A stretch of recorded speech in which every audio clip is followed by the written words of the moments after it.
entrepreneurial type versus? Right now, I don't think Okay. so. I think that's probably something they focus on.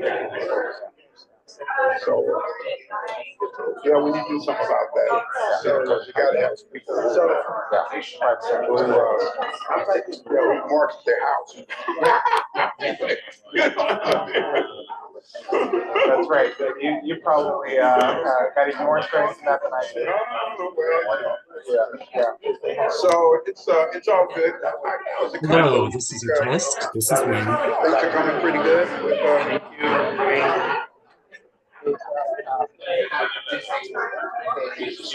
People, I think those people are doing well among themselves, and I think they're, in the course of our long transition,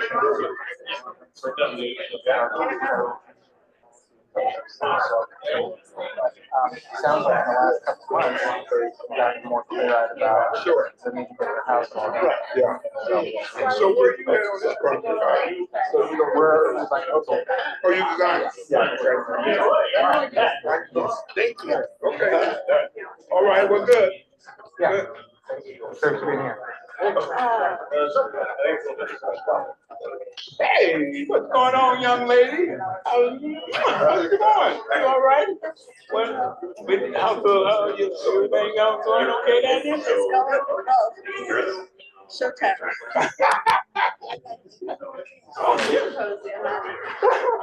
Okay. What's up, folks? Hey, what's going on, man? No, I wish it was. If I had your hand, I'd throw mine in, but yeah,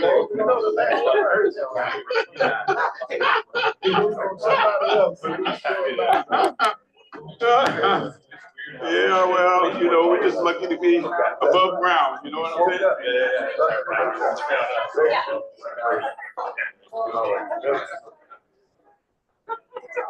I did. Let me see about the people that we have seen. That was nice.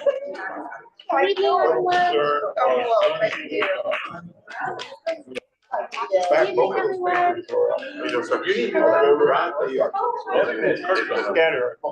Good evening, everyone. We're going to get started. Thank you so much for being here. Thanks for your attention. Good evening.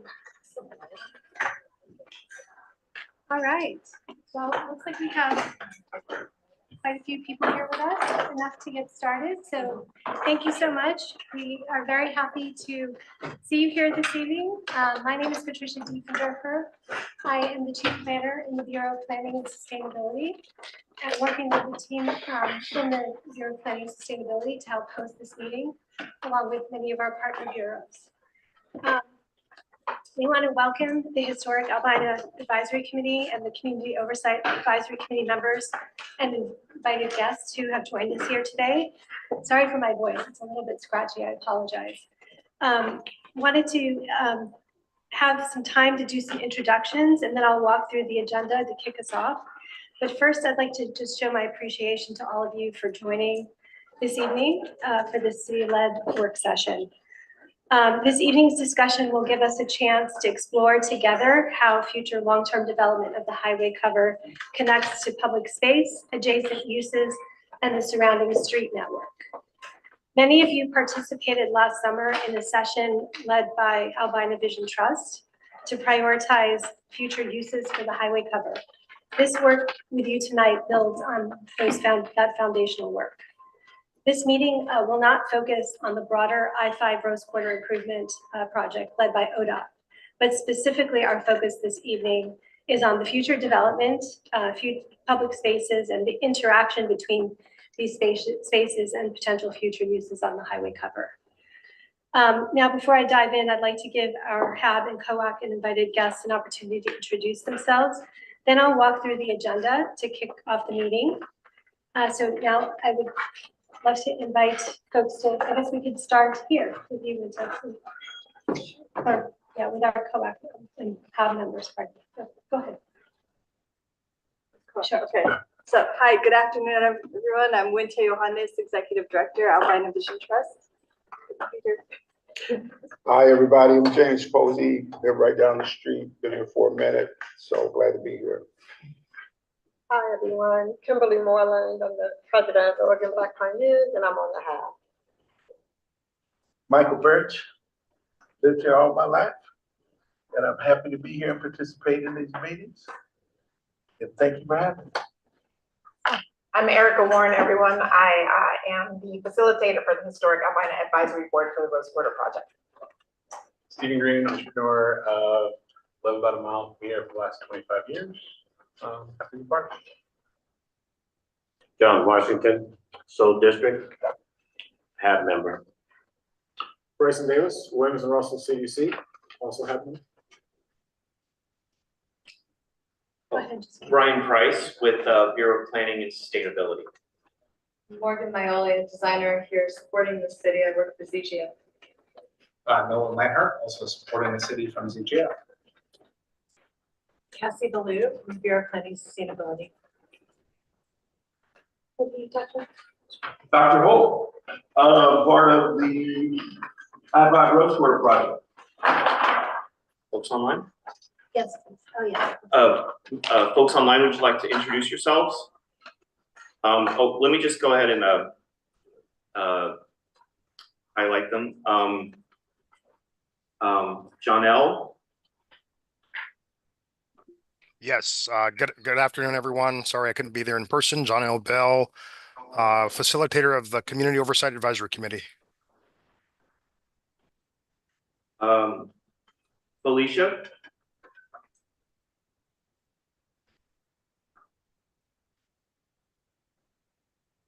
Felicia, can you unmute? Sorry, I'm trying. Felicia Tripp. I'm going to be coming in person. I'm driving there, so I'm sorry, you guys, but I will be in there. A member of COAC. Be safe, please. Joy. Hey everyone, Joy Elise Davis, she, they, President Executive Director of Imagine Black, so I couldn't be in person, but nice to see you. Jonathan. Jonathan Greenwood, resident of the Kenton neighborhood. I'm just joining as a concerned citizen. Did I miss anyone else online? All right. I see someone put something in the chat. Sarah. Do you need help knowing who's having COAC? We should only have having COAC people, so that's, I think that's it then. Okay. Great, thank you very much. Okay, so just wanted to quickly review the agenda, and there are, for other folks who may not have an agenda, there are printed agendas at the table in the back. But very quickly, you can see we've just done introductions. Do we want to take a moment to have staff, or we should keep going? Okay, let's keep going. We will have Winta Johannes with ABT do some context setting for us. Then we will have the interactive work session with participants, and Nolan Leinhardt and his team will help lead that. And then we will take public comment after that. So that's basically the agenda. And again, feel free to grab a copy of the back. So with that, I will go ahead and turn it over to you, Nolan. Yes. Oh, I'm so sorry. Yes, actually, I apologize. I do have a few housekeeping items as well. Okay, so public comment will be accepted both in person and online at the end of the meeting. Individuals wishing to speak in person should sign up at the welcome table in the back. The sign-up list will remain open until 5:30. Individuals joining online will be asked by the Zoom administrator if they would like to make a comment at the end of the meeting. The facilitator will not be taking questions or comments from the public during the work session. Please hold your comments for the public comment period. Please, we're just looking for everyone to create a welcoming, comfortable, and respectful space, safe space for this meeting. And now I would like to turn it over to Rita for the context setting portion of the agenda. Thank you. Great, thank you, Patricia. So hello again, everyone. So as you might know, AVT's role in this meeting is really to provide context and, to remind us of the summer workshop series. After that, I'll leave the table, sit in the gallery, and we're really here to listen. And so I just want to be clear about our participation in today's meeting. As I think you all know, as an organization, we believe that planning is power, and we know that planning can't be one-dimensional, right? And so leading up to the summer workshop series, we were trying to make sure that this body, that HAB and COAC in particular, we're not constantly being asked to think about your dreams and visions for the district without it being integrated into the technical and financial feasibility of how those pieces would fit in. And so we really had 3 sessions, and I'm going to ask you to skip 2 more slides, please. 1 more, thank you. So in the first session, what we really did was think about all of the community planning and visioning work that had happened. So we looked at all of the ideas that came out of the independent cover analysis team. This was the whole team supported us in this. We looked at what had come out of AVT's community investment plan. We also looked at what priorities were emerging on the Williams and Russell, from the Williams and Russell CDC. What were the priorities and ideas coming out of, I think those are the main ones. And then we opened it up and asked participants to throw in anything we may have missed. So I think we heard more from ELSO, particularly around their annual youth design forum. I know we've heard from Mr. Washington about the Soul District and ways that would inform what happens on the covers. And when we look at it, there are really very clear priorities that have been very consistent across time, right? The mission has been clear that we want whatever happens on the covers to create wealth, to build community, and to celebrate culture. There's always been clarity around the core values, around wanting what happens on the covers to be future focused, multi-used, joyful, to incorporate third spaces, to be multi-generational, family friendly. So you can see the core values. And then we map the specific ideas across categories of housing, wellness, nature, food, and so on. After getting this sort of layout of what are all of the things that we've collectively said over the last 5, 10, maybe even longer, right? How do we start to map that onto the actual covers so that the initial concepts support the work that the city and ODOT in particular will do to make sure that the covers can support those uses? And instead of a sort of laundry list of future uses, how do we start to define the identity of the CAP? And there were really 2 core concepts that emerged through the course of our meetings together. One was that the CAP, the highway cover, should be anchored by a concept that's really about health and wellness, and that could be a bridge to Legacy Emmanuel, and have connections that are around workforce opportunities and other sort of partnership opportunities related to healthcare and wellness.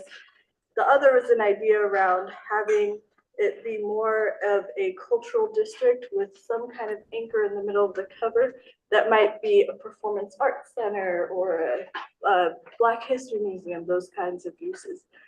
In our second workshop, and in conversation with all of you, it became clear that at that time there's a lot of real estate on the cover, and so it's less about choosing sort of which concept would move forward and picking what would be the center and building in a variety of uses around it. So if we could go to the next slide, please. So what emerged and what was named the cultural district is really a combination of a lot of those uses. And this is the starting point for the exercise I believe that you will be doing today. just one final note on this. You know, today, I won't get ahead of the agenda, but you'll look at how the phasing of the delivery of the caps might impact some of this. I just want to remind us of the core community values that we came to, particularly around making sure that the conversation is never really around, do we want this building or that building, right? We've all been clear about saying what we really want to have a conversation about is how any number of these decisions reflect our overall priorities, and how do we make sure that we're giving enough direction at this stage in the design process that the city and ODOT can meaningfully back that up with their work to ensure the structural and technical integrity of the highway cover. And that, similar to the exercises that we did through the summer, we're making sure that we're maintaining a priority on community cohesion and a clear political strategy. Again, that won't be the topic of this meeting, but is always, I know, in the background for all of us for how we will, move any one of these concepts forward. And so with that, I think I'll hand it back to you, Nolan and Patricia. Super. Thank you, Linda. I also want to acknowledge that Kevin Modica has joined us on the phone. And so welcome, Kevin. Thank you. Good afternoon. Patrick, did we have another person join here at the table? Do you Oh, want to yes. introduce yourself? Joe McFerrin, POIC. My guard.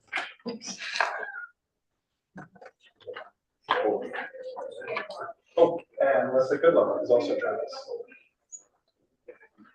So as Winter said, we're going to start where you all left off on this conversation with the summer workshops.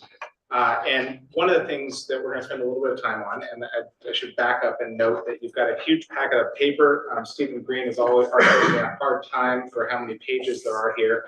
But really what this is intended to do is stimulate your thinking about how we might respond to some of the opportunities and constraints of the cover and the potential uses that could go on it, and the ways that streets and open spaces might contribute to the kind of experience and place that we're having here. We have about 7 questions that we want to work through with you this evening.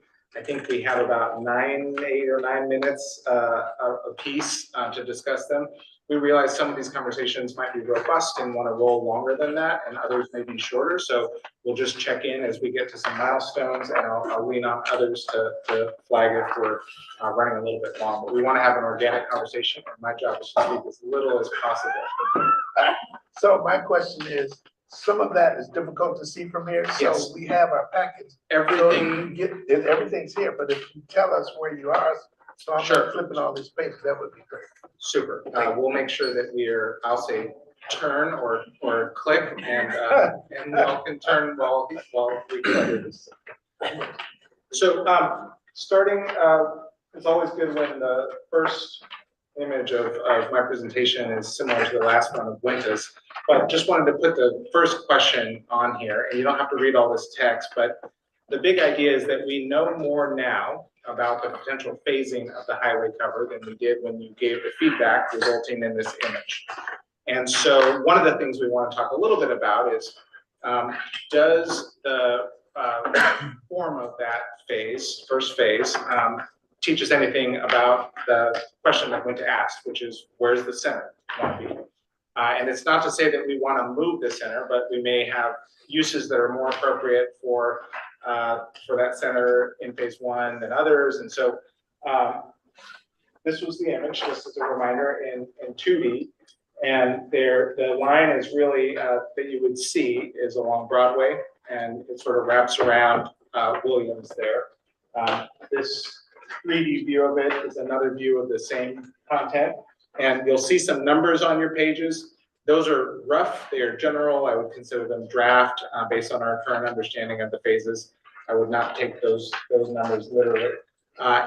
Also, I would not take the uses, as Winter said, literally, that this specific line going to this specific parcel is going to be this specific use.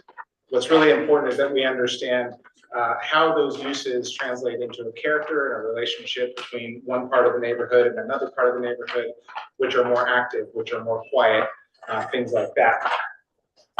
And so we've done a little bit of rendering just to put you on, we know that both looking down at something and then looking at a sort of bird's eye view is not how we experience cities. So we've done an eye level view. This is looking west on Broadway with Williams running to the right in your foreground, that I-5 on-ramp there to the right. And then this is what phase one might look like with perspective development off to the left.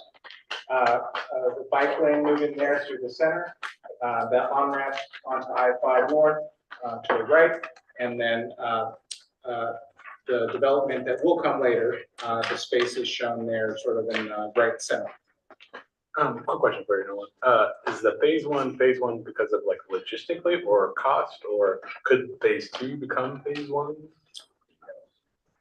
Yeah, I believe that phase one is basically the portion, based on the funding that ODOT has, that is the portion of the cover that can be built initially. All right. Thank you. Great. And that's a great kind of interruption. If there's anything that's unclear that you want clarity before we move on, please interject. So that's phase one, and then this is phase two, and this is sort of applying some of what was heard in those summer workshops to this view and thinking about where the Black Cultural Center might be here at this major intersection of Broadway and Williams. But a lot of what we're asking is, does this interim phase, which we don't know exactly how long that might be in that situation, does that change any of the feedback that you gave about what the right character and uses and function and experience of this area might be? And so we'll just stop and pause a little bit to hear from you about that.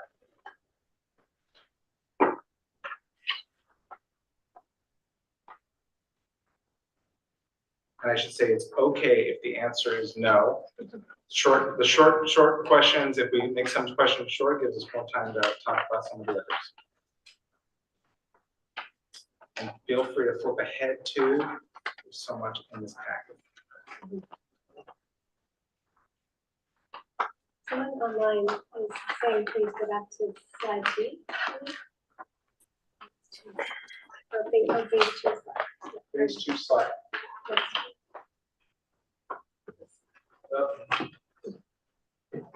Okay. Feel free to speak up if you're online and participating. Please feel free to unmute at any time. And I'll just talk a little bit about what we're showing here, because it's always a bit of a challenge to start rendering a future possibility when we don't know exactly what this building will be, exactly what that building will be, exactly what the way that they will interface with the street. But what we're showing here is a community-focused building that sort of spills out onto the street. It really is a good urban building. We've got sidewalks on both sides. As I mentioned, there's that bike lane with a raised planter. Morgan will talk a little bit more about why we're showing that as a raised planter.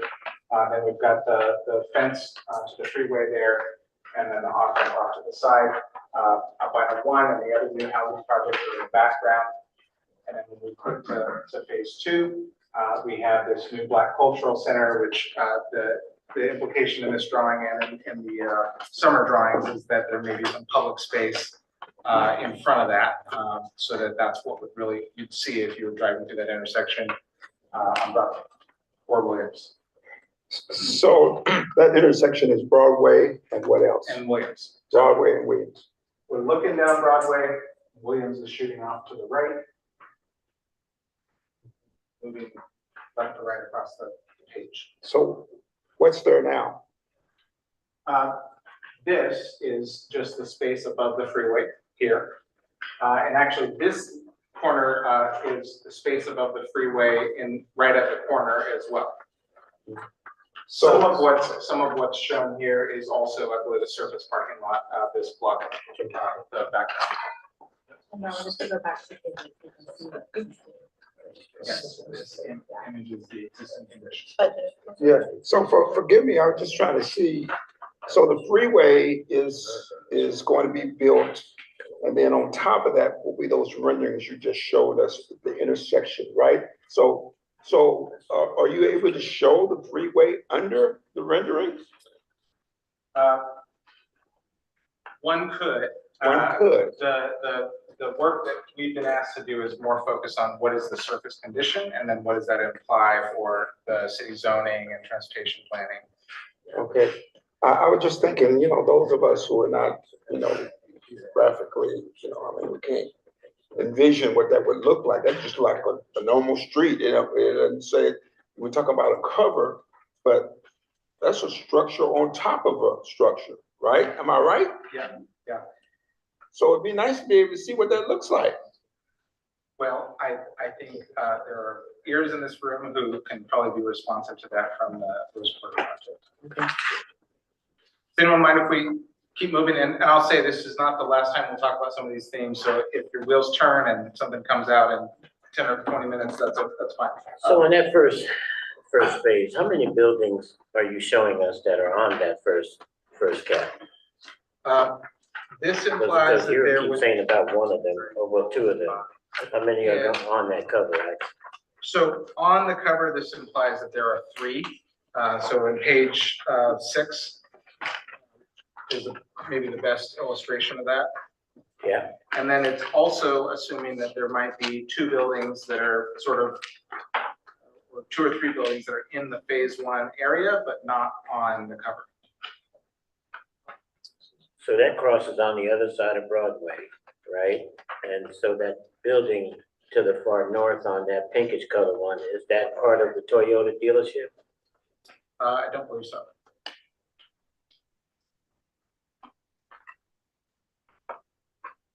These are essentially the cover itself. Like if you imagine a platform right on top of the highway, and then these structures that are rendered here are just showing, they're not showing the entirety of what could be built on them, right? But they're showing what you would see if you were like walking down the street. Yeah, so what I'll say about that is that I think they are reflecting the kinds of loads that the highway cover can hold. And so you'll see that there are shorter buildings on the actual cover than adjacent to it. And there are even shorter buildings on parts of the cover that have constraints in terms of what the structural capacity of the different portions of the cover might be. Right. So furthest to the north, those are just 1-story buildings closer to Broadway. So how many square feet is that original pad, the first one? I am gonna hesitate to say exact square footages because I think the program is still working through, some of the technical and structural aspects of it. And so we're more focused on the character experience, the relationship between streets, buildings, and open spaces than specific footprints. So one thing for me, this phase 1 would be done at the same time as PBOT's improvements on the Broadway Library corridor. Is that correct? That's we're getting a nod from PBOT, yes. Because one of the things that would change my opinion about the character and concern over having this stuff get in place while we're still waiting on funding for phase 2 is basically what the foot traffic is gonna look like. And if we're, especially in a spot where you've got half the side of the street is still a highway bridge, like the question is, are the PBOT improvements gonna be good enough to sustain enough foot traffic for something like a big food hall? Or do we want to start thinking about some of the stuff that's reliant on foot traffic not going in that first phase? That is exactly the kind of question that we are structuring this for. There are more questions that also touch on the character of streets. So rather than give you the answer, I want to write it down and then let's keep that moving in our heads because that's exactly what we're talking about. Okay, before you go on, let me get oriented here because I'm still having orientation. All right, so if I set a framework for you, it's the first phase of the development, right? Yep. There is a potential for no other phases, right?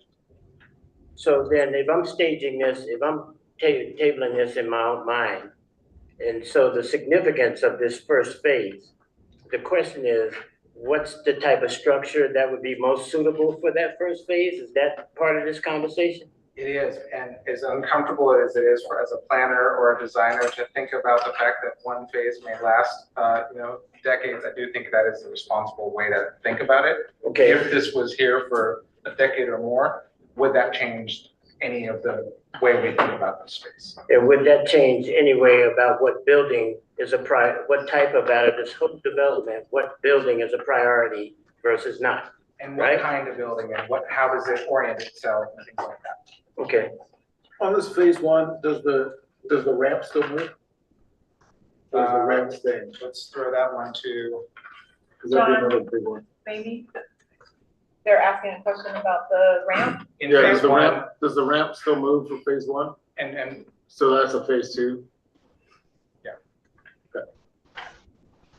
Okay, I'd like to suggest we push on and we can still talk about this as we go through. But this was a great first question and getting oriented to the phases. Okay, next thing we want to talk about is the Broadway Weidler Main Street and its character. Again, lots of text. If you want to read it in front of you, that's great. But I'll just sort of summarize. Morgan's going to summarize that one. I can tap in if you want to take a break. Yeah, okay. So Bryce mentioned that we will be rebuilding Broadway and Weather at the same time the cover is rebuilt. And we want to talk about the way those two streets are rebuilt to support the district. And if there's anything different that we should do on the highway cover versus the rest of the streets. And the question we're imagining is after 2023, after this existing aerial image, what's the next image going to look like? And is it about rebuilding as much as possible the experience of walking down those streets in 1948, given there will be changes no matter what? Or are there things that we want to do slightly differently to support some of the things we just talked about and reflect the overall kind of gateway aspect of the highway coverage that everyone talked about? So we could think about how Broadway and Weidler, being main streets, have doors and windows that front the street. There are still some historic buildings on Broadway and Weidler near the location we're talking about. You can see the left bank and Paramount Apartments are still there. 1950, and there's a lot of kind of low-rise commercial development still fronting onto Broadway in the lower image. So we could think about creating a continuous fabric of experience as you walk down. It just feels like a commercial street. And then also think about the future and what's on the other side of the highway cover. Once you walk across it, you look at this kind of hatched area in 82's plan, that's the highway cover. As soon as you cross that, they're looking at much more intensive development, taller buildings with more open spaces around them. So we're thinking about how should the highway cover respond to these two different things. And I'm going to show the same two images again. This is phase one, and one thing to keep in mind is that when we build on the streetscape on the highway cover, the planting has to be lifted above the surface of the highway cover so that we can put soil in a structure. And then we decide that that's what we want to do. We want your standard streetscape of trees in the structure. And then thinking about when phase two happens, want to make streetscape improvements that make sense for both phase one and phase two. I'll just pause on that one slide just to note that when we talk about sort of continuity of character, this view is a great example of where one side of the street is those more urban buildings that come right to the street and maybe spill out to it, and the other side of the street is pulling back a little bit, more of a civic kind of building with space in front of it. So the range of responses to this could be, let's keep it marching in a sort of urban way. Let's make it reflect a real transition so that when you get to Williams, you've entered this district, where you could say, hey, the cover is actually a transition zone. A little of everything is a good way to sort of have that historical character and some of the new characters sort of emerge in a softer way.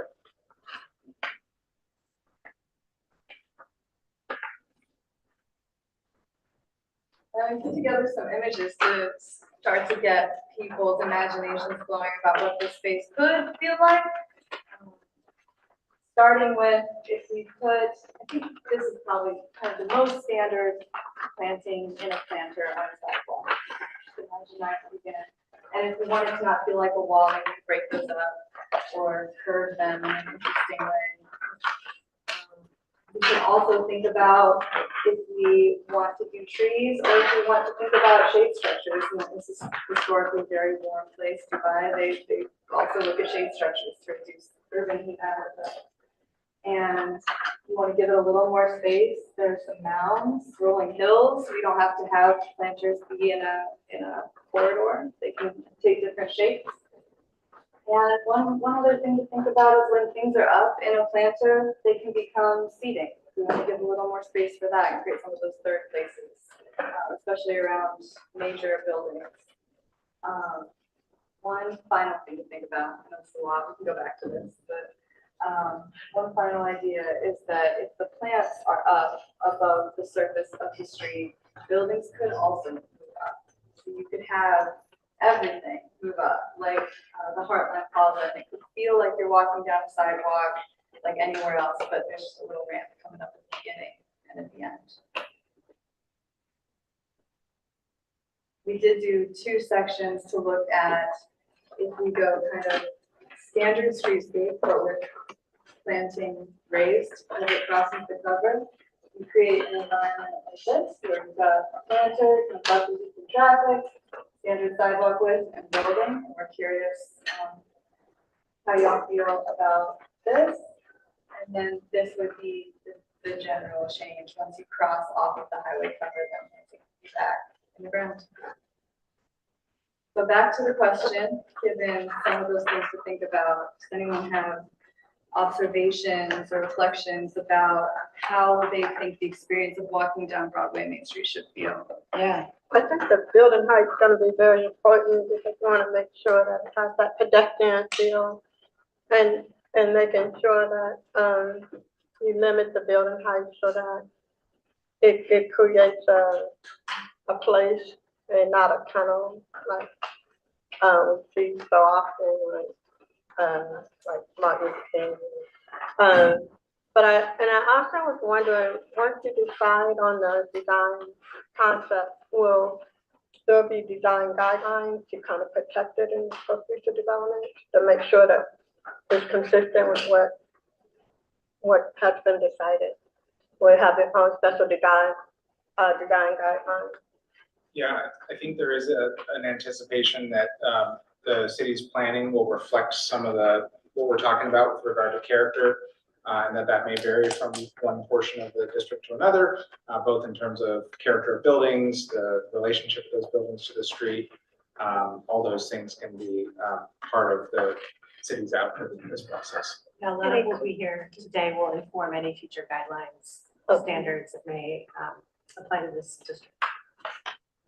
I was just gonna say that it could take the form of guidelines. It'll probably take the form of those guidelines, and it might also be built into the development standards of the zoning, for example. So some combination of those 2 tools together, trying to create the outcomes that we're envisioning for there. And I have one more question about the monument that I was looking on the map, and it looked like the monuments are kind of outside of phase 1 and phase 2. But I was wondering whether they incorporated into the design of phase 1. I think on page.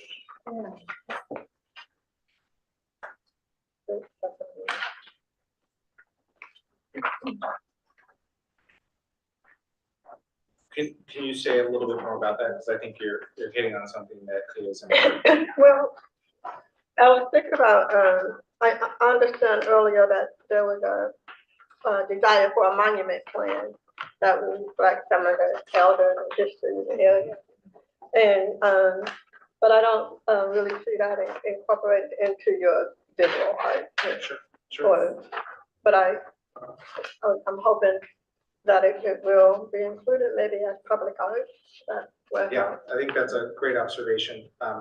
One of the things, if we thought about this all happening in one phase, we'd say, well, that's a great place for a monument. But if we think of that phase 1 might last for a little while, we may think about the monument wanting to be in a different place, having visibility sooner. So that was great.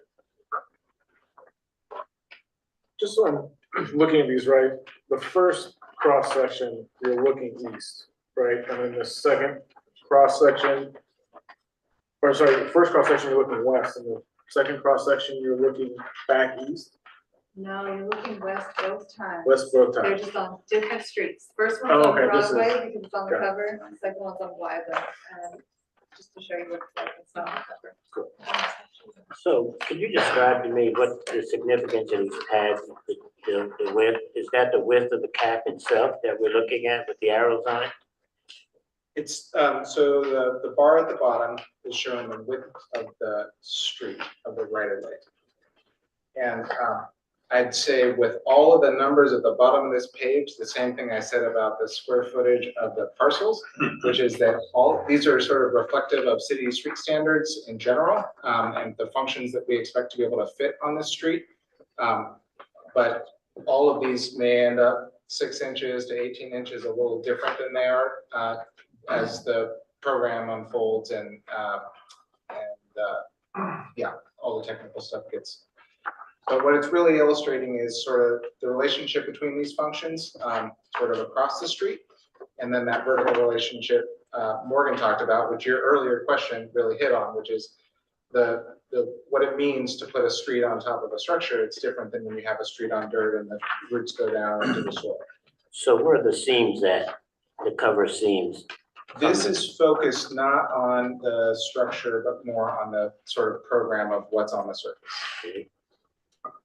So the significance of these planters, they're just inside the structure, they're not on a seam, on an edge. Yeah, and in fact, we've sort of drawn them on this first image on slide 19 as if they're really on top of the structure. And this isn't the only way we could do it. If we could click back one, this is an alternative way of doing that. Where, some people might feel that running a rectangular planter all the way down the street creates kind of a channel, cattle chute. And I'm not sure I want to be in this cattle chute. And so this is a little softer way of doing that, where you ramp up with enough height to hold the tree in some spaces, but then you ramp down so that visually it feels a little softer. You could also say, you know, if this is what we have to do, let's keep the trees on terra firma. That's another approach you could take. You can say, let's put public art in these places instead of trees. So again, part of what we're looking for from all of you is to say, is a tree really important to the character of Broadway? And we're about to ask you about, you know, Williams and Vancouver too, but or is there something else that would help to just as well serve the sort of experience and cultural experience that we want to have people have in this district? Nolan, does having trees, does that mean you need more space in the right of way? Does that mean the road and the sidewalks get wider? I think that the width you can do this with the width that we have available. Adding a tree is not going to make it. I mean, obviously, if you took the tree out, you can do lots of narrow things, but I think what we call this space the furnishing zone, and most of the things you would want to put in that space, they want a little bit of breathing room. This is also the space between the pedestrian walkway and the moving traffic. And so there's a lot of reasons, even if this was just grasses with very low soil, you might still want 3 feet of it so that you don't feel like your elbow's right at the bus or the truck going by. Okay, time to move on to the next one. And these themes continue, as you can see, so this won't be the last time we're talking about these things. So we were just talking about Broadway, Wyler, and we're going to now shift to thinking about the north-south streets, the couplet of Vancouver and Williams. And what we're talking about on this sequence is that Williams and Vancouver have slightly different character from one another, and slightly different historic context. Williams being more of a sort of neighborhood main street with more, you know, the market and shops and buildings that come again with that sort of urban face. Throughout North Portland, Vancouver is a little bit quieter street. It has more homes on it than Williams does. And even though it's still a very important transportation connector. And so one of the things we want to spend time talking about is how should the intersection and the area around the highway cover respond to that difference. Next. So here's our historic image of Williams, 1968. Of course, 2024, we should have what is it, 2020? There's fencing up there right now. Yeah, there's fencing up there now, but there will be a future in which we're starting to return to filling in some of these vacant spaces. We may not get back to this level of intensity in terms of the commercial activity, but certainly we can respect and honor that that is what its historic character was, and it is in the memory of a lot of people who continue to use this and be in this neighborhood. Next. Here's some more images. This is of Vancouver, again, showing that it is a little bit more of a residential street. Still a street that's probably carrying the same amount of traffic, but character is a little different because of the residential. We did a little bit of thinking a few years ago, thinking about the difference between Williams and Vancouver. This is an image of Vancouver. And as you can see, it does have a little bit of what looks like Main Street, right? It does look like those are buildings that are active at the ground floor on the cover. And so one question we have for you is that right? Or do we want to really carry the distinction that is happening further north? Or do we say, hey, this cover area is a major intersection in North Portland, and we want the whole thing to be vibrant. So next, this is one where you'll want to look at the paper, not here, because it doesn't have some tiny details. But we just wanted to look at this, what we call longitudinal section, where we really look at this whole length of Vancouver and think about what's there now, what are some of the things that are planned, acknowledge that there's a bit of a slope that's happening in that north to south way. And then, and just really think about what does that mean in terms of the response that we may have with regard to development, with regard to street character, and some of those things. We also pulled some images, just thinking about what different kinds of street character may be in more residential areas and areas that have a little bit more of a neighborhood main street with shops. With the different ways we use streets at different times. Some days there may be a street festival and some of those things, and that does accommodate certain kinds of street design better than others. Next. And then back to our conversation and question about the monument, there may be ways that we signify that this is a gateway, and this may be a gateway in multiple directions. So going north from Broadway on Williams, this is a gateway to North Portland. Going west on Broadway from Williams, this is a gateway to the Albina district. And so thinking about whether there's a sign, whether there's a literal gate structure, whether there are public art pylons, storytelling devices, those all can be used, public art, to celebrate that you are now somewhere different, and that place has a history and identity and a community behind it. Well, you ain't nowhere different. You're in the Soul District. Well, and so that the sign should say something like that. Yeah. Well, and okay, and I so, was just checking with you. Well, so thank you so much. Because one question is this location where Broadway and Williams meet, is that a transition, or are we at the center? Because one way of thinking about it is, let's symbolize that you've crossed into something. Another is, let's symbolize that you're at the heart. And those may be two different responses from a design perspective. Nolan, those signs, would those be in the public right of way, or would those be set inside go back in a buildable area? Hopefully nobody kicks me for saying this. Hopefully nobody kicks me for saying this, but I think at this stage, you should tell us what you think, and we can try to figure out how to answer it. I think it could be either. Does anybody think that's completely insane? I mean, I'm a planner, I'm a silly economist, so I'm all about like maximizing wealth for our community. And monuments don't build wealth in the commercial area. So I guess my first question is, who owns the property separate from the roads on the buildable caps? And if the community can own that, I'd rather us own a commercial building than a sign or a North Star or whatever. That's so I guess that's That's the question I would have is who owns it and benefits from that around the cap. I think what I'd like to do is document that your feedback is maximize wealth creation for the community and do as much of some of the monument, public art, historical storytelling in the public right of way or in public space that could not otherwise be used for wealth creation. Does that feel like an accurate interpretation? Yeah, I mean, I think that was part of what came out of the summer series was maximizing wealth for the community. And so I guess you are right. And still the question, like who owns? Yeah, and that question was answered too, right? ODOT owns the dirt, right? ODOT will own the highway cover itself. There's an opportunity, I believe, for community-based organizations to own the buildings that are on top of that cover. 99-year lease. Mm-hmm. Yeah. So, and you know, there can be wealth creation opportunities associated with that ownership.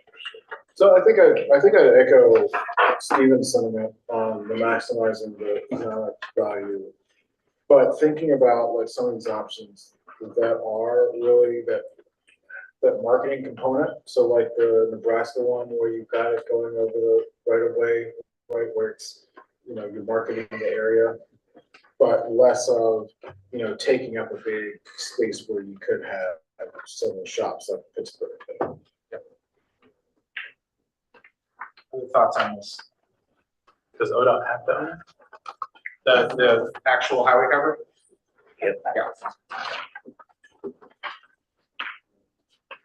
I think it's important to have gateways, but I, you know, to Stephen's point, you wouldn't want to put it on land that, you know, there's economic benefits, but having, and you can have a unique gateway for each district.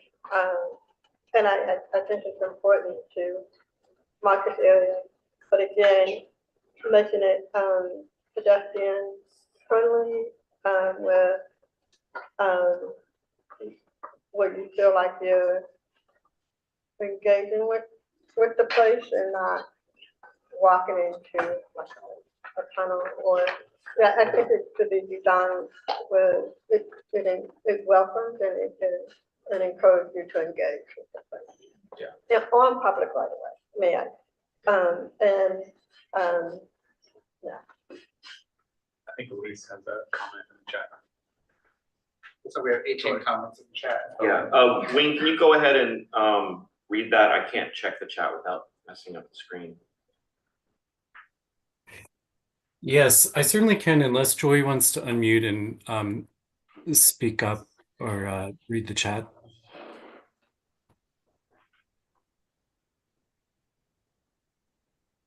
Can you hear me okay? Yes.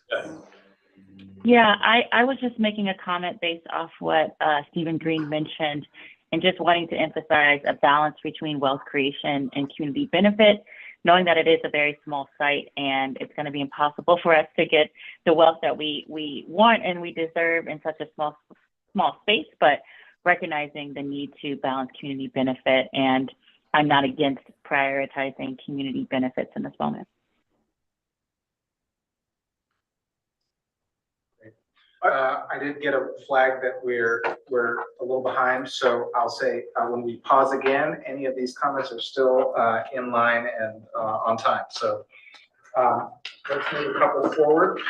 We're going to talk a little bit about parking, and this is a recognition that on the highway cover, we want to maximize the wealth creation aspects. We also have limited areas where we can put buildings, and so there are places that may be more challenging or not economical and efficient to put parking.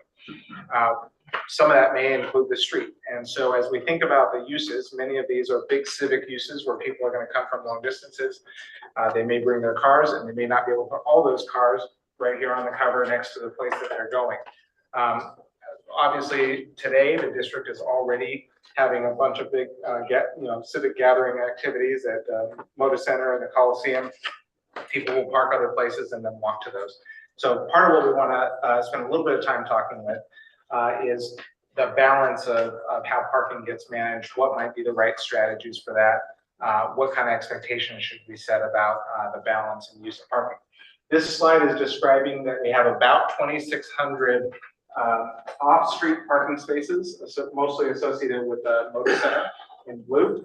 And then we have about 1,000 on-street parking spaces. Now, parking is one of the favorite topics of planners and everybody we meet with. There's always ideas about how it should be used, and those are often different ideas between business owners and neighbors and large institutions, and the city is responsible for balancing those. But as we're sitting here today, we have an opportunity for you to talk with us a little bit about what strategies feel like they might be appropriate to ensure that all of these cultural and community uses are served and accessible to the people that are using them, and that we're also thinking about the broader context here.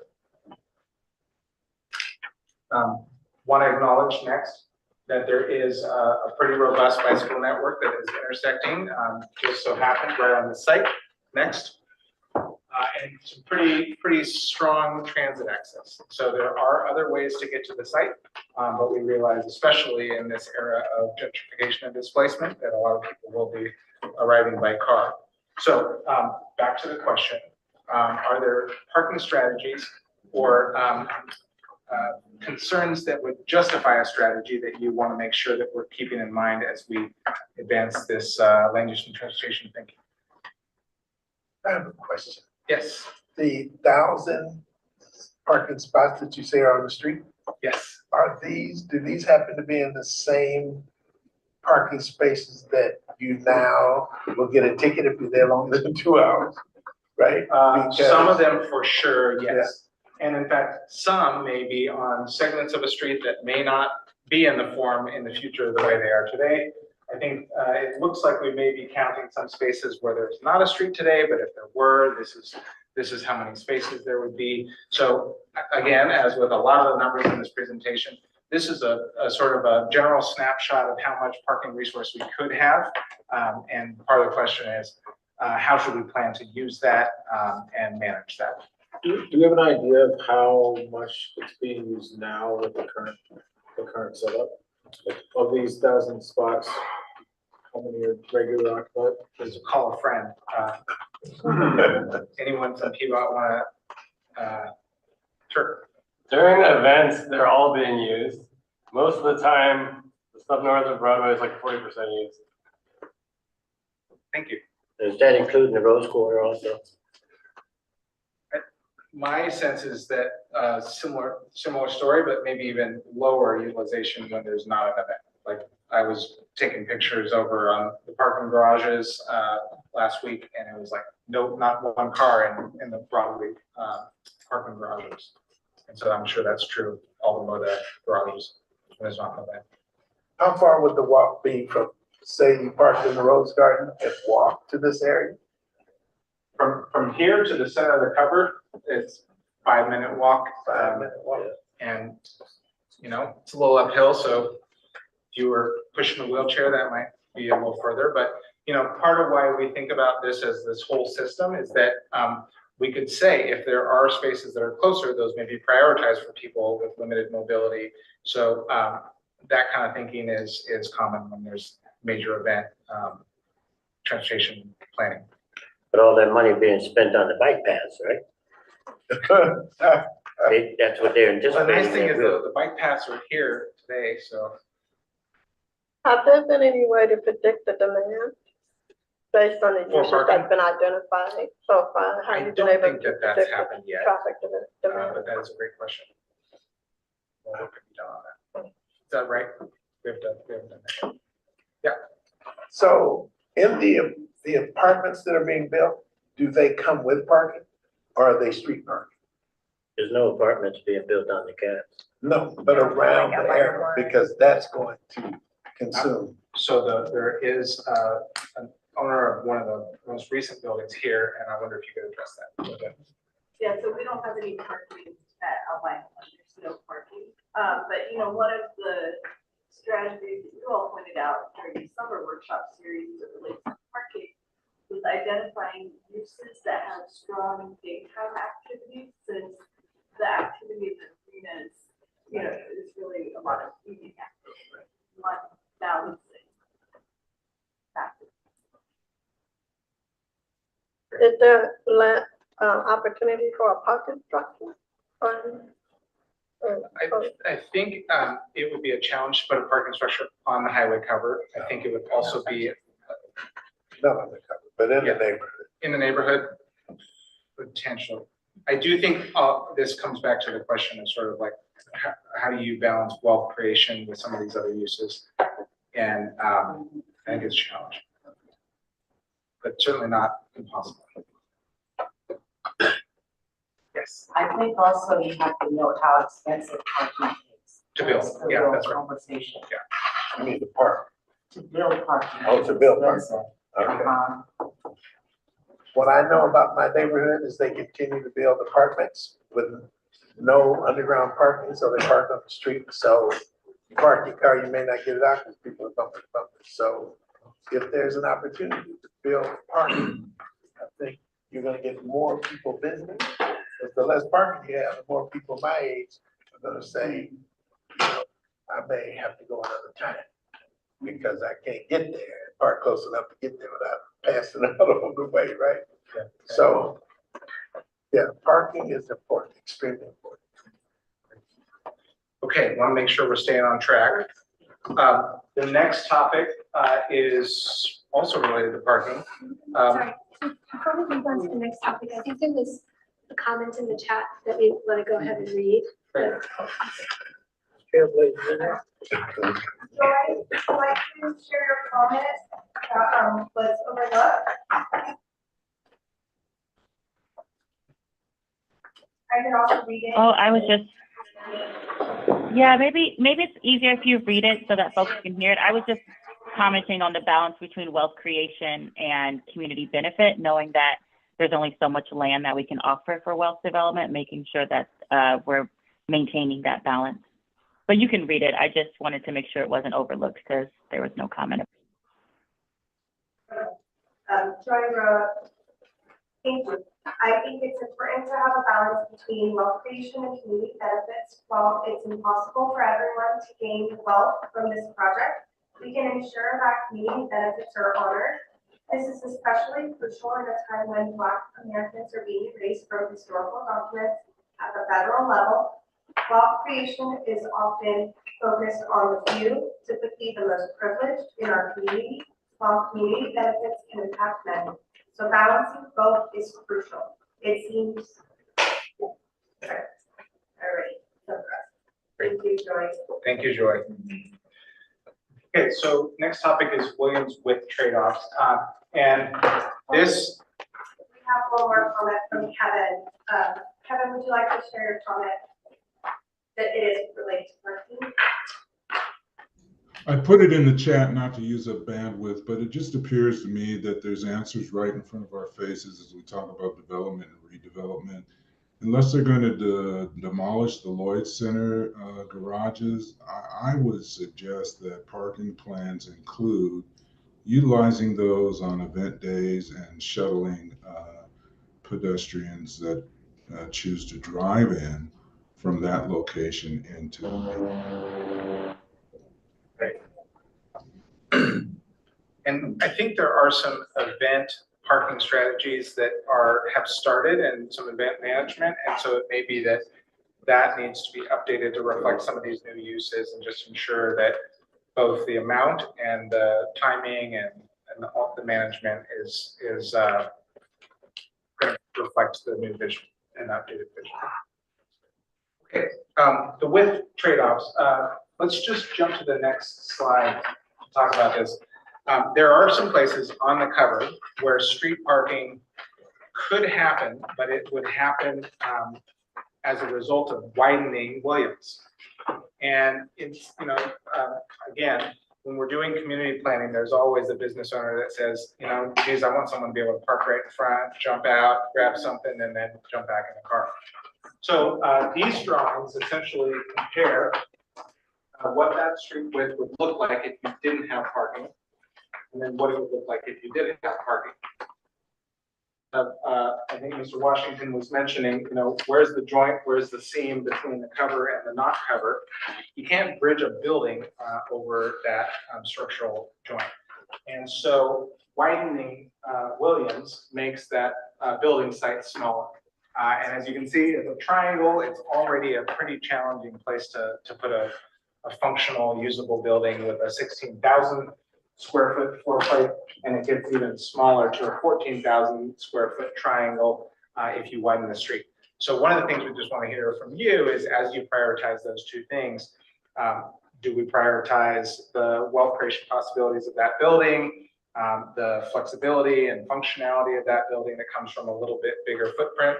Or is it so important that we have more parking and more parking in more places that, yep, let's have a smaller building and I think we gain 8 parking spaces, sort of max, if we were to do that.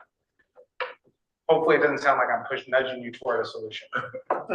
No, because we got enough experiments out there already for this. I mean, the MLK corridor is an experiment of this already. I mean, so why would we wait to build the building and put the handicap in after? I mean, if we know we're gonna need traffic, we know we're gonna need parking, that kind of stuff, I mean, there has to be a compromise. You know, and if we can't get the maximum square footage, I mean, because if you get maximum square footage, you get nobody coming to the space, then you got an issue anyway. So I think the trade-off would be early on. All right. Bill, this is the transportation, who's doing the transportation analysis for the project? Peabody, so there's no like private contractor or consultant or anything like that? Not at this time, at this level of sort of the reconnecting Albina, synthesizing all these systems and planning elements. Other thoughts on parking? Williams, Seems like there are comments in the chat. Yeah. Oh, that's great. Some comments in the chat, this, in the chat, Joy's raised attention. yeah, go ahead, Joy, please jump in. Yeah, I was gonna just add that it might be a good thing to share some case studies of spaces like this and why it's important to deprioritize parking and putting in more active transportation and walking for better community cohesion in the environment. When you look at spaces around the country, most of the spaces we're trying to look towards actually doesn't have parking. It utilizes shuttles, it utilizes public transit, and what it allows for us to do is allow for more square footage, like mentioned, for some of the buildings that we want, both the wealth creation and the community space, but also it allows for folks to actually interact with the environment. What you risk is if it takes a little bit longer for us to fill these spaces or tenants, it's going to be a ghost town if we rely on parking only and people coming in and out, versus I think if we actually put more prioritization towards active transportation, we actually have more eyes on the street and the ground, and we can have people move and interact with it in a really healthy way. Yeah, I think kind of to support what Joy is saying too, the other thing I'd like to have an understanding of is the housing proposals that we'll have and how much the additional people living there will add to the foot traffic.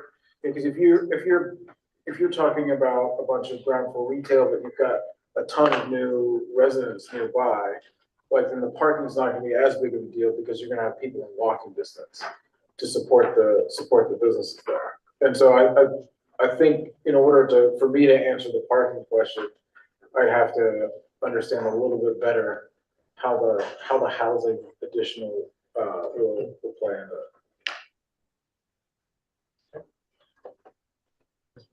Yeah, I would say that, I think I would agree parking is gonna be a major issue. I'd like to see us and community think about, the person mentioned it, caught my ear, about the support shuttle. I think that's probably, yeah, figuring out how to get folks from other locations easily into the heart, to me would be the best, because parking is, we all know, I mean, parking is just too expensive. It's bottom line. I mean, nobody's paying for parking here. So, and you said 8 spaces? That's if you're lucky. Yeah, I mean, to me, it's a non-starter. That's just my opinion. Mr. Posey. Well, I gotta tell you, I'm kind of devastated looking at the 1948 picture of what this community looked like in terms of single family homes and it's like a desert back in 2023 and there's no real character to the concept of single family homes associated with this project like that. And I'm thinking about these guys talking about wealth creation. What's that really look like? Is that going to translate into single family homes around this area? Has anybody done an assessment of who's going to have preference policies? Who's going to benefit once it's all said and done? Where is the money going to go to and who's going to get it? Who's going to own it? I mean, we came in here talking about wealth creation. I'm trying to figure out if we're going to build this way, what is the character of what this looks like in the absence of single family homes? I don't know if that makes sense. Yes, yeah, it does. And I would open it actually up to other members that have in the COAC to answer that in part because I think different people have different answers to the question about how much wealth creation comes from housing and how much comes from ground floor commercial kinds of uses, upper level commercial kinds of uses. I think the idea is that there would be ways that all those could contribute to housing creation and that it may look a little different in the future. I think your point is a really good one. Much of the single family housing creation, housing wealth creation has not necessarily been to the folks who were displaced from these images. Leslie just chimed in. Leslie, would you like to unmute?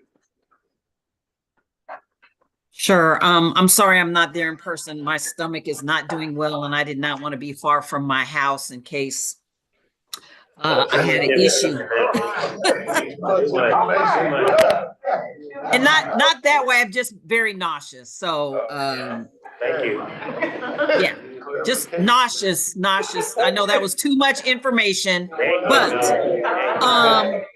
I just want to say that as regards, I know the question about housing and single family houses and at the Housing Bureau, you know, we struggled with this over the last 2 years with the housing strategy and, you know, the land available for building single family houses and, you know, the change in code around building single family houses versus the residential infill project and building more duplexes and triplexes. So I think that that's, you know, a consideration for folks that if you know, there's money to build duplexes that are for purchase, does that satisfy the need? Or is it that everybody needs to have, you know, a 5,000 square foot lot with a picket fence and, you know, 3 bedrooms and 2 bathrooms and a driveway or a garage? So there's this change in anticipation of what homeownership looks like both now and in the future, and how do we satisfy that that perspective around homeownership, and then just back to the parking situation. You know, we've built I don't know how many buildings on MLK and Williams and all the market rate going in on those 2 streets and then on Interstate. And around every building that we've put up, there has been issues about parking with people that live in single family houses near those buildings. And so it's a struggle now. So you add more businesses and potentially more multifamily housing, whether it's condos or rental. We're escalating that parking problem. And I don't know what the solution is. When we were building the Moda Center, Rose Garden, the parking was moved out, and we did shuttle people from the Lloyd Center down to the Coliseum, down to the Moda Center, and that seemed to work for a little while. But if, you know, they move forward with tearing down Lloyd Center and doing whatever the plans are to do with that, what happens then? So I know I'm not saying anything that most people aren't aware of, but just the trade-off with multifamily versus single family is significant with the amount of space that's available. similar comment a few minutes ago. Kevin, do you want to speak up about your comment, or would you like me to share it? Oh, you can share the same comment I made about utilizing the Lloyd Center spot. And then, of course, I think that Joy Elise mentioned streetcar, spurs. You know, I'm not a developer. I just don't know. But it seems to me we've all had the lived experience of new residences that are low rise and not enough parking on the street. So, you know, is that going to be where we go to the map, or do we push forward with the ultimate design and then come back to how to facilitate that? I just think having a pedestrian and transit accessibility friendly environment is best. An environment that has market rate value and usable markets for people that are within walking distance or biking distance. And then, of course, you know, there are people who are not going to abandon the use of their motor vehicles. I don't know what to say about that, but we certainly have to, you know, not ignore it because it's going to be part of the case. There are some unique aspects of this particular issue around parking. A little different than just say some building and communities. So it's a beacon, right? It's an attraction, but not only just is it a beacon, but it's right on the freeway, which will probably harvest the maximum amount of traffic and attraction, right? Because it's right there on the freeway. So people are going to pull right off the freeway, right? They see it, they feel it, they want to be a part of it, whatever. They're right there in it. So why would I go all the way down to the Lloyd Center and park? When if I'm new to the city, most of the people are going to be transient coming through, right? So it's just going to have a special set of circumstances that are going to be unique. That's not so, you don't have a indicator or something of that nature necessarily, not unless it's a sporting event. And we built that one down in Arizona, and that captured the people there because it mixed used it, right? So, but I'm still left out in my mind thinking about the Blazers and that space, because there was a conversation being had about those structures and placing things on top of those structures and all that. So I still think that conversation should come in play because they're right there with parking, you know. Yeah, so we have two more questions. I want to just signify that I've heard this is super important to get this right. Shared parking across a number of uses is a good thing. And, you know, designing for the future with, you know, robust relationship between street and buildings is also a good thing. I think there's a way to do all those things with thoughtful planning and management. But let's move on to movement and placemaking. We're starting this image because I think one of the things we want to think about is what kind of place is this going to be? How's it going to feel to be here? What are the aspects of the public realm that make you feel welcome in a place, make you feel joyful in a place, and then distinguish that place and its identity from other places? Hey man, you got a question back here. I'm probably not, I'm the slowest person here, but does the city own the the parking structures? Yes. So why are we talking about, what's the problem? I don't know that we need to characterize it as a problem. I think we do need to characterize it as a set of choices and priorities about how things get managed and how close it is to the front door of wherever it is you're going, since we may have some new destinations. I think that's it. But I think we also should think about a potential future where those parking garages on Broadway may not be there. And so in some ways, we're documenting principles and priorities rather than solutions. Does that feel fair? Yeah. There is a comment from Joy. Joy, do you want to mute yourself?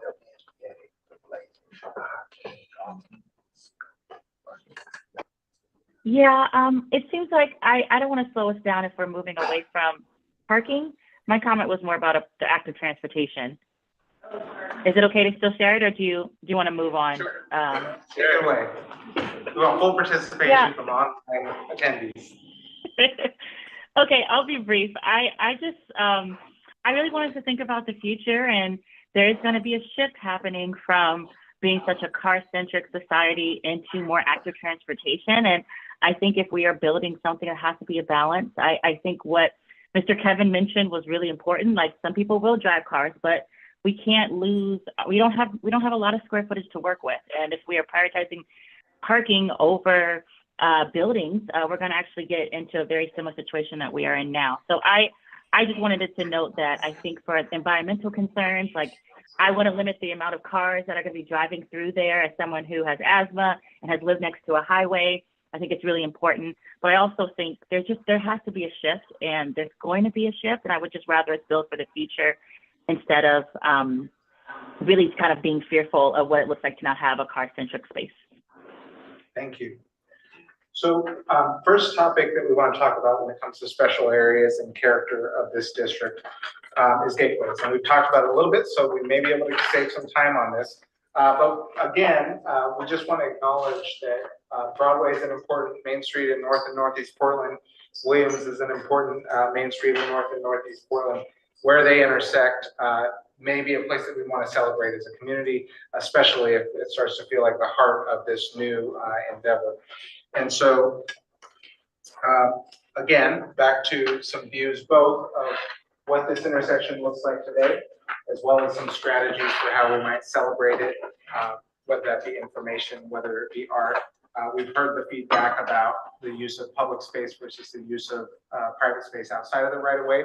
I think that's a good note. So as we look back to this phase 2, and the notion that we don't know the design of that building, we think we might know what kind of building it is and what kind of activity that it hosts for the community. We want to think about the things that may be in the right of way. There are ways to enliven. We've seen some of these intersections with paint in them. That's one way to do it. There's also paving patterns that can happen either in the intersection or in the crosswalks.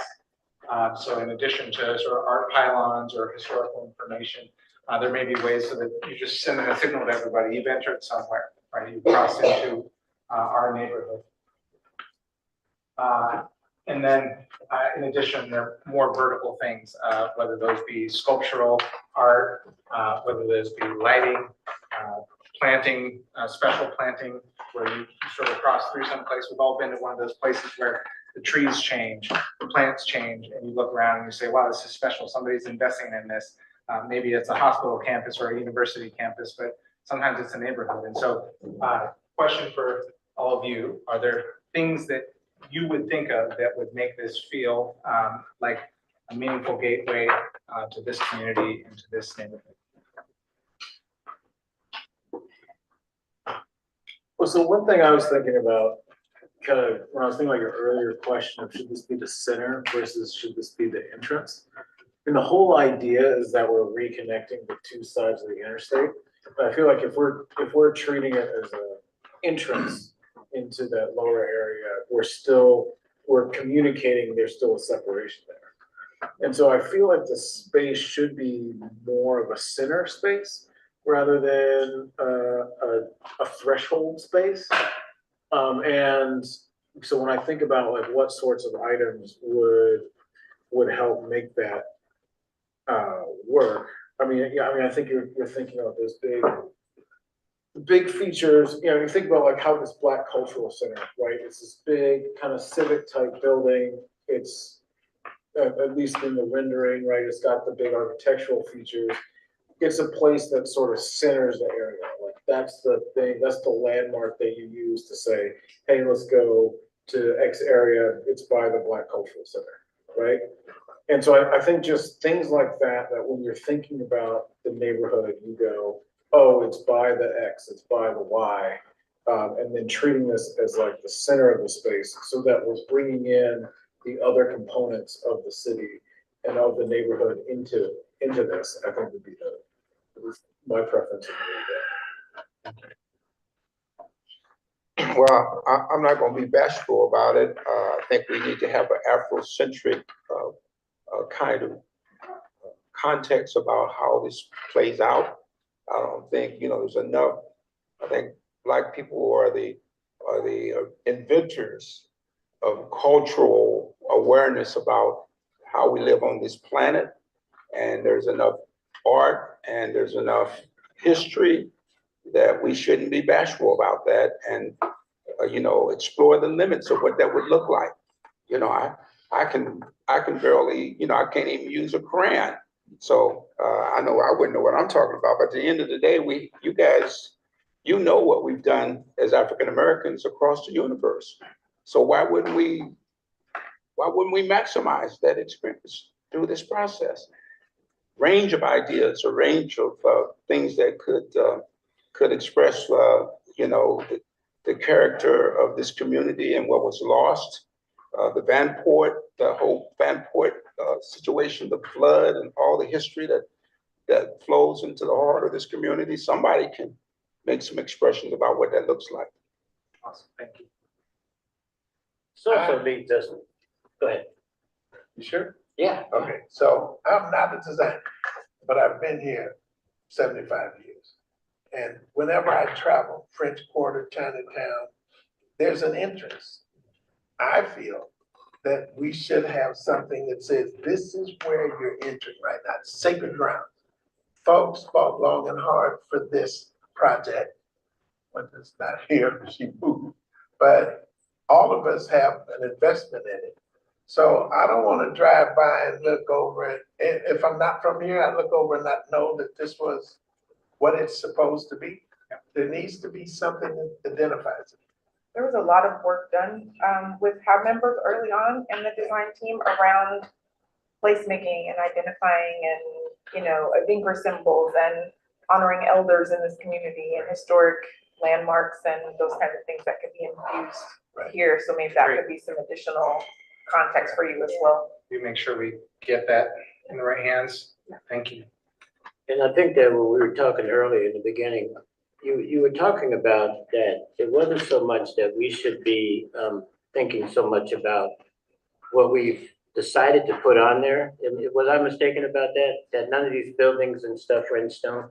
Yeah, anytime you're doing long range planning, you know, we don't want to assume this specific use on this specific site of this specific square footage, but we do want to say there's a big difference between this saying this is an apartment building and this is a civic building or this is an office building. And there's, you know, together those things might feel more like a community center or like a residential neighborhood street. So character, we're interested in character, we're interested in the role and responsibility of streets to those buildings and vice versa.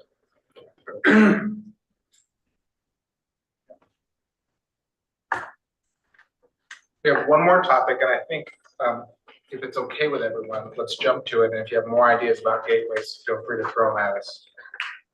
So the next topic is public open spaces.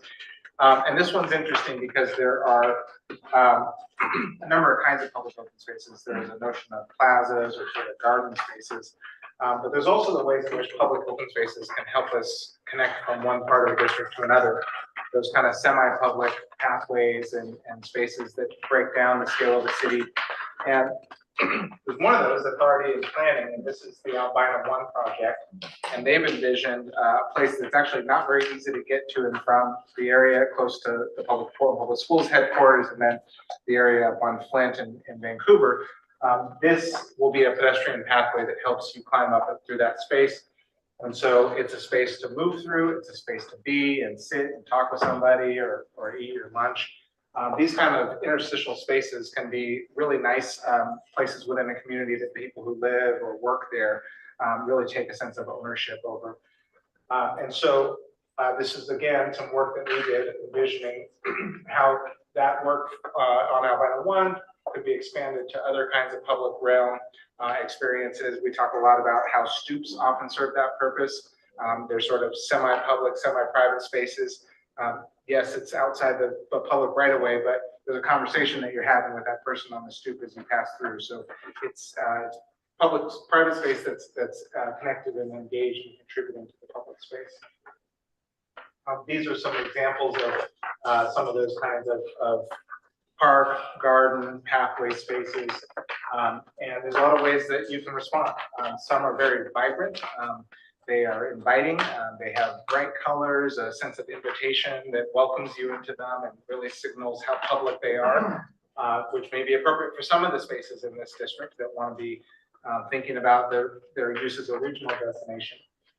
And there may be others that want to be a little quiet, that want to be a little bit more residential, that may want to be a little quieter, more beautiful, a place where you sit and read a book rather than, pull out the music and hang out with friends and be more celebratory. So there's a balance of those things. Sometimes they can be the same places at different times of the day or the week or the year, and sometimes they're different kinds of places that are designed for those uses. So question for you is, how do you envision that happening around this area, across this area? It's kind of similar to the Williams Vancouver conversation, where one answer could be, hey, this is all the center, it's all high energy, or we want to have a distribution, diversity of scales and intensity of activity. So, I mean, we're talking about just the caps here, not the whole outline of vision. And so, I mean, I think we're already over a highway. And so I think I would not see any of these spaces ever being quiet spaces. But yeah, definitely leaning much more heavily into the celebratory, music, vibrant spaces rather than trying to make them too quaint. I mean, we're not only over the highway, we're also in the center of the city too. So active, energetic, and inviting. Yeah, especially. I have a question for you. Looking at the work that you guys did last summer, the diagram on page 5, I think the thinking was, as you move further north on the cap, the space is going to get quieter, maybe more reflective. So do you think maybe some of that might shift? Yeah. I mean, there's still a gradient because I mean, you're still kind of like there's two kind of centers of noise kind of sort of already established, right? There's the highway itself, right, and then there's the Broadway Widener corridor, and like that's where the commercial center is.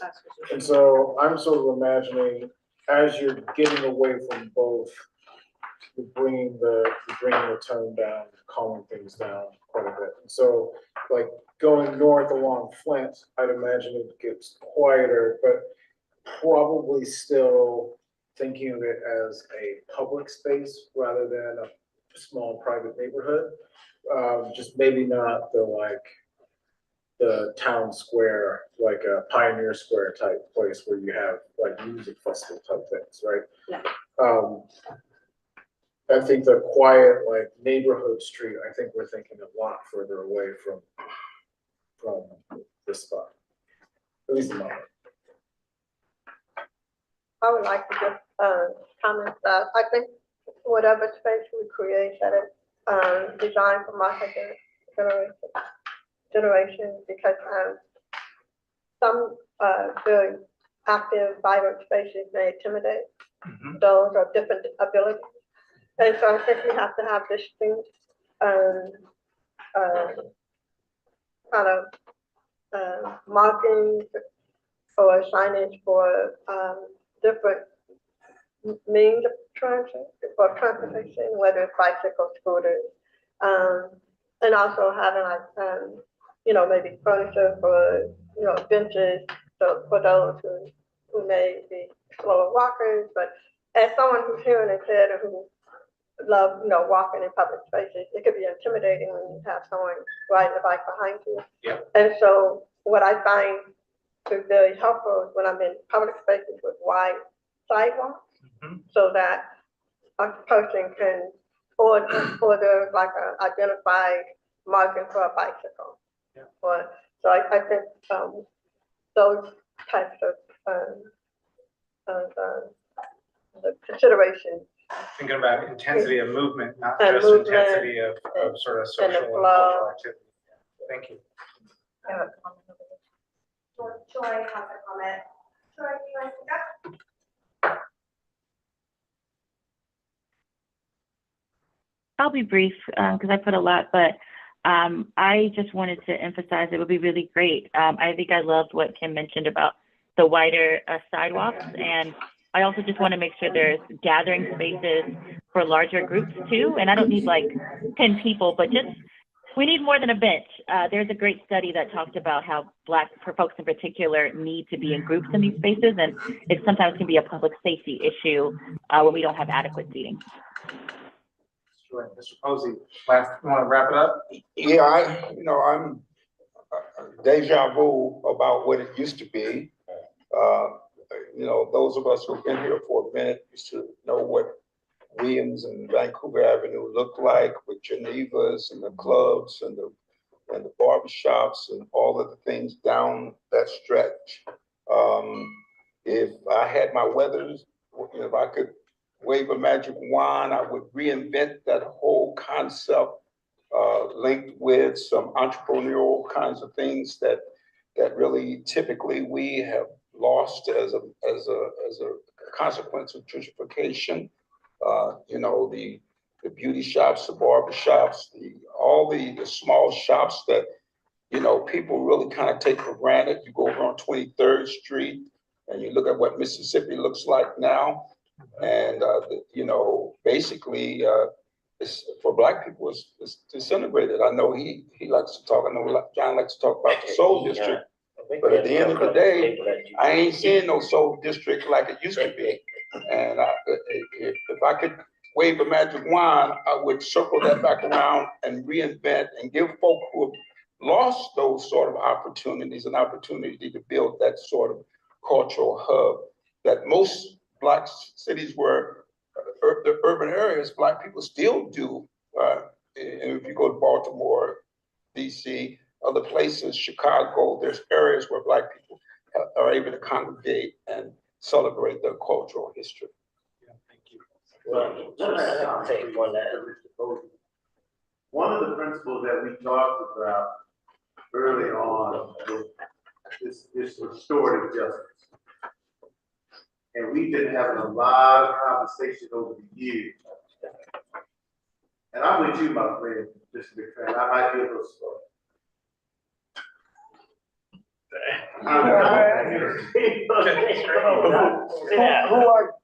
He's supposed to be sitting at this table right here. I'm saying, He's a half member. Sorry about that, but I'm Dr. Rich. A little bit different number. But I'm hearing conversation that's not embedded in restorative justice. And that's what's troubling me when I sit in these meetings today. We're having conversations about the possibility. I heard one individual talk about they wanted to build for the future. Great. One question I think we're going to need to really deal with in the future is this going to be embedded in diversity and restorative justice? Or are we just trying to find the best pathway forward without restorative justice? Because that's what we talked about in the beginning. That's why I'm glad Mr. Posey raised that comment about the deja vu and how it used to be. And so I think we need to, again, center this discussion in restorative justice, just as we did in the beginning. Sorry, Dr. Richard, I'm a part of the half. I didn't come to the table, I came in late. There's still room for you. Come on up here, there's room, bro. We do need to move for public comment, so Ms. Washington, if you have a short comment. And then I'm gonna let you wrap up because you haven't said anything. I wasn't long, that was long. And like it was said earlier, for some of us that have been around here for a minute at this table, there was a plan in place for what those covers were supposed to look like in the beginning, and it was a park. And since then we have pretty much sort of grown that reality. So what little bit of space that we can keep left, for some space, may not be a bad idea. Wrap it up. Kind of go off what others was mentioning with open spaces can be, depending on the sizes and things, it could be created by using like a food cart park as a way for culturally specific food services that can always food bring us together and so on. And also it can be really I think the wealth creation part really needs to be in the restorative justice perspective. That's not really being strategic about. So thank you. That's my last few comments.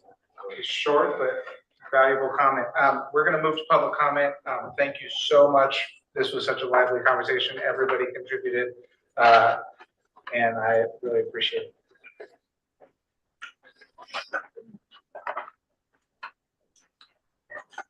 Hi, good evening, everyone. I just want to take us through the public comment period. I'm Rachel Fly with the Bureau of Planning and Sustainability.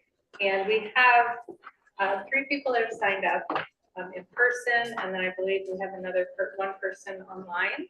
So we're going to do 2 minutes each, and we'll be keeping time. And I just want to say, if you have, there may be differing opinions and ideas, please critique ideas, not people. And any disruptive conduct or interrupting other comments will not be accepted. If any sort of disruptions continue, we would either mute that person or we would please ask you to leave. So thank you in advance for that and helping us through this remaining part of this process. We're happy that the public has been able to be here with us today to listen in on this conversation. And we, again, just want to continue having this be a very welcoming, comfortable, and respectful place. So with that, we'll go ahead and get started. The first person we have on the list here is Alan. I see Alan is at the podium. Hi, Alan. So go ahead. We're going to start the timer now. Hello, committee members. Thanks for your service and for having this open to the public. I'm Alan Rudwick with the LA Neighborhood Association. Currently, this area that we're talking about is very heavily event focused, and that's like 45 days a year of activation. There's so much traffic and a lot of empty space at other times, including all these empty parking lots that we've been talking about. When this place was great, it wasn't because of parking, it was because of the housing and the vibrancy that was in the neighborhood. Creating a district that's active most of the year while reducing the car interactions will really make a huge difference. It'll be easier if the whole area feels urban. I feel like putting like a grassy space next to the highway is going to take away from that. So I'd encourage you to kind of build up in this key central area. There's a lot of talk about street parking. Sometimes street parking can help people feel safer if there's like a busy street going by. So maybe think about that as you're working on the design. A bunch of these buildings that we're talking about are adjacent to the caps and could even be built before phase 1 of the highway portion is done. I know the highway team is doing their phase 1A. Why aren't we looking at a phase 1A for the community? And then a bunch of the lots are not owned by groups that maybe want to redevelop them. I don't know if there's a plan for acquiring all the land off the cap, but up there, someone's thinking about that. And then phase 2 has a lot of community benefits, and it seems like ODOT did not try to do that first, even though it seems like maybe there would be more of a benefit there. And then additionally, it seems like ODOT's scared to show us, John, like you were talking about, what's underneath the highway. It feels like that should be in the public record a lot more than it is. Thanks so much. Next person we have Anders Hart.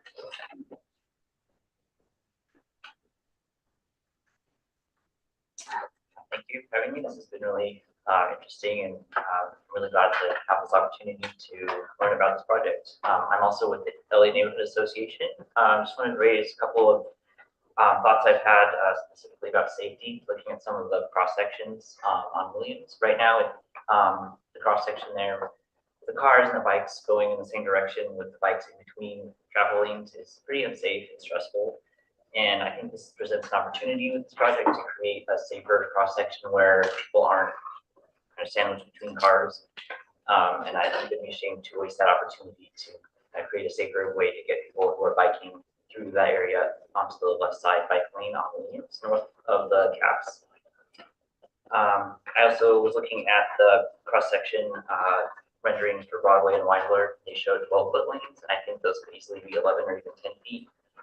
That would be a way to reduce speeds and make people feel more welcome and less like a highway going through this area. There's already a highway underneath. I don't think we need to have more high-speed traffic on Broadway and Weimler that would detract from the environment that we're trying to create here. That's what I have. Thank you. Thank you. Art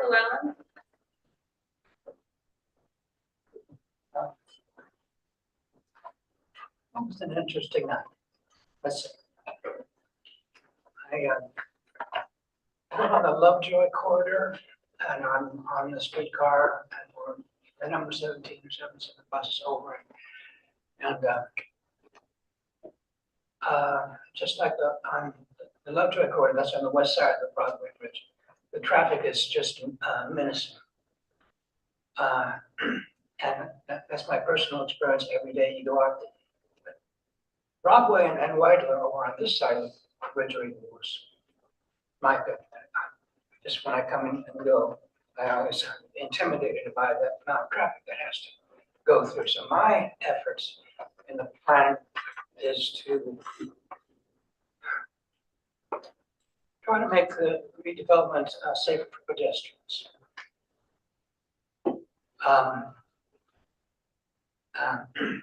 I see the Hancock to the Broadway lid area as a walking corridor that allow people who want to take transit to avoid the worst part of what's probably going. I want to submit this. Can I have a look at it? A few years back, there was a designer. I thought right away said, "There's something we can do," and that is the entry ramp southbound that was from Whitehall. See, that's a safer interest than what's there now. And I think it's apparently been taken out of consideration. It's a safety feature that for cars to pull them out of the freeway without having to go all the way over the Wheeler Way and then through. It's a safer entrance, and I want to see it reconsidered seriously. Just one more thing, and I have to say, the exit southbound from I-5 onto Broadway, where it's at now, should remain there for safety. Thank you so much.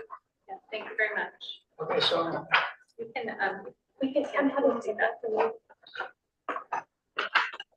And I believe we have one person online, and just Wayne, do you want to introduce that person to us?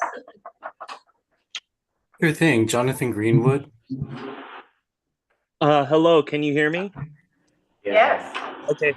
Hello, my name is Jonathan Greenwood.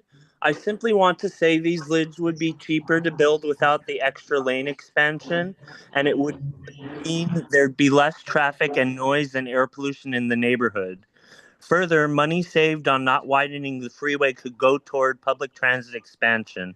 In a time where places like Syracuse and Detroit are actually planning freeway removals, the freeway expansion portion of this project seems to be forced down our throats as a good thing when there are so many other solutions to congestion, from congestion tolling to truly robust public transit. Thank you.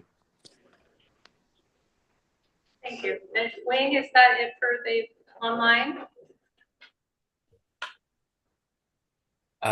We do now have two more individuals, Paul Haggard. Okay. Paul? Can you hear me now? Yes, we can hear you. Great. Thank you for this. Very interesting. I don't live in the neighborhood. I'm right downtown. I live near Union Station, the most polluted area of the city, and the I-5 corridor where you folks are interested are talking about, I happen to know for a fact is the most polluted of the area, especially with 0.3 micrograms of the particulates, which are the most dangerous particulates. So I would go for as much green as possible, as little pavement as possible, and I would de-emphasize car parking, cars in general. Thank you. Thank you. Thank you. Rose Tucker. Hi, thank you very much. This is my first time attending anything like this, and I really appreciate being able to attend.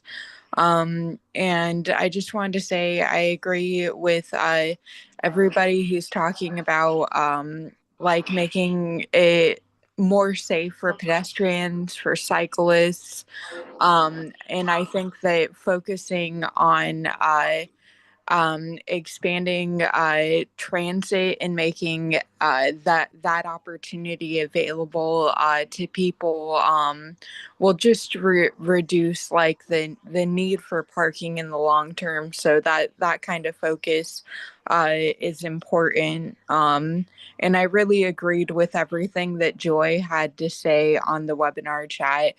And I appreciate everybody for listening. Thank you. Oh, and I live right down the street at 36 Northeast Thompson. Thank you. Thank you. So I think that concludes the public comment.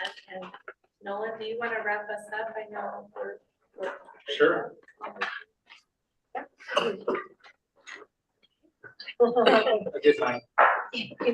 All right, well, I think we took away a lot of good feedback that we will go back and consider and think about how that can start to be incorporated into concepts that will inform design guidelines and future code to the extent that the code needs some modification to help achieve the vision that everyone has. So we really appreciate your time. If you have you have your packets. If you'd like to take them, you're welcome to take them.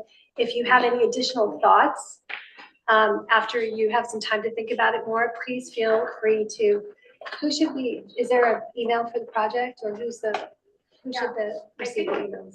I think the best thing to do would probably send the comments through me, Rachel Hoy, and Brian. And I think we were sending all of you emails as we were coordinating the meeting. So that would be the best way to get any additional thoughts back to me, and we'll circulate those with notes from the meeting. Yeah, so thank you all so much for coming. Something was said in the back here by Doc, right? One of the HAB members about the restorative justice part of this. At what point in time are we going to start discussing that? I mean, we walk through this mock as if we're going in a direction and we're clear about that. But you know, what's on top of these caps still have to be paid for, built, and discussed. I mean, at what point in time are we going to discuss how this is all going to come to fruition? It's great to dream. You know, I got no problem with that, but we haven't discussed how we going to bring this to bear. Sure. Mr. Washington, thank you. So first I want to say that restorative development is a foundational principle of this whole project. So even though we didn't talk about it necessarily too much and we didn't use those words too much, that is one of the principal objectives of this project. And so we all have acknowledged that we start from that base. The conversation today was really, as you can see, was really focused on trying to think about the look and feel of the place, the way in which buildings are going to relate to the street, how the buildings and the street will be complemented by open spaces. Mr. Washington, you know that in other HAB meetings, we've had conversations about the economic feasibility of development on the covers. And you may recall the presentations we had from Eco Northwest about the types of uses that actually can be supported in more conventional ways of financing projects, and the types of uses that are going to need additional support. I think we called it philanthropic support for both the construction and or the operation and ongoing maintenance of the uses. So we started that conversation in the HAB meetings. That's a conversation that I'm sure we need to revisit. Today was an opportunity to really focus more on kind of the urban design features of the project. And so that's what I would offer. And we'll certainly convene with ODOT and think about when and where is a good time to kind of revisit the conversation about the development feasibility and the financing of projects in the future. Thank you.